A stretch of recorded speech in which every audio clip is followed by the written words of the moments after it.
I didn't always believe that abortion was the wrong choice. If I had, I never would have had 3.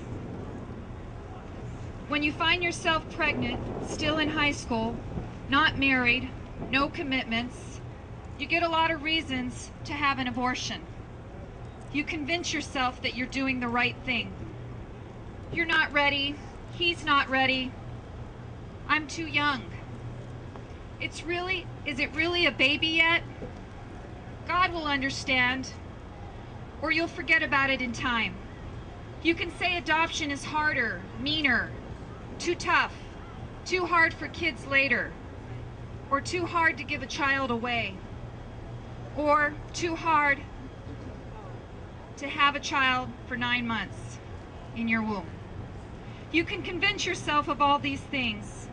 You can say what people will think. Why ruin my body? Why embarrass my friends, my family? I know these convincing things because I used them when I had my abortions. Time does pass, you change, you get engaged and married, and you even have kids.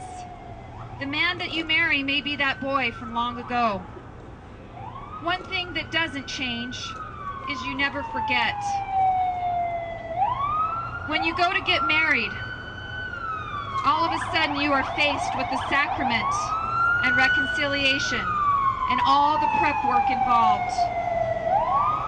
I had avoided this sacrament and God up until now.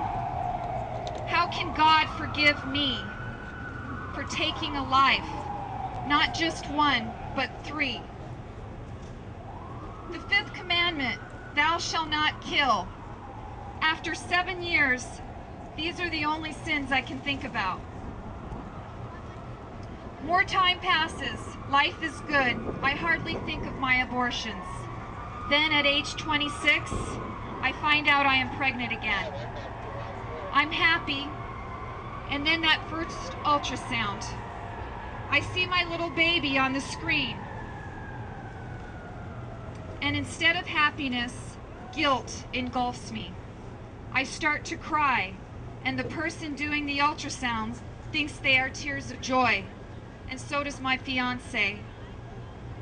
I didn't want to disappoint him, so I pulled myself together. That was a very lonely and empty feeling. I had 2 previous abortions at age 17. I tried to forget about those until this last one 7 years ago. This last abortion was the ultimate despair. I was completely numb. Lies and deception became my pattern. Telling my fiance and my family that I had a miscarry. He'll never have to know the truth, and little did I know that truth would haunt me for years. After baby Kayla's death from abortion, my fiance and I broke off our engagement. So much grief surrounded me. I gave in to temptation at all costs and pushed away people that were closest to me. I had so much despair. In 2009, I reached out to Rachel's Vineyard, a healing ministry for post-abortive women and men. After the retreat, I found self-worth and forgiveness that I had longed for. I can only thank God for his unwavering love and guiding me in his direction. I realized my wrong and that abortion results in death. The decision to write this letter is to acknowledge my unborn children. I pray that when we meet, that I will be welcomed with open arms. I pray that we choose love, love of self, love of children, love of life, love of God.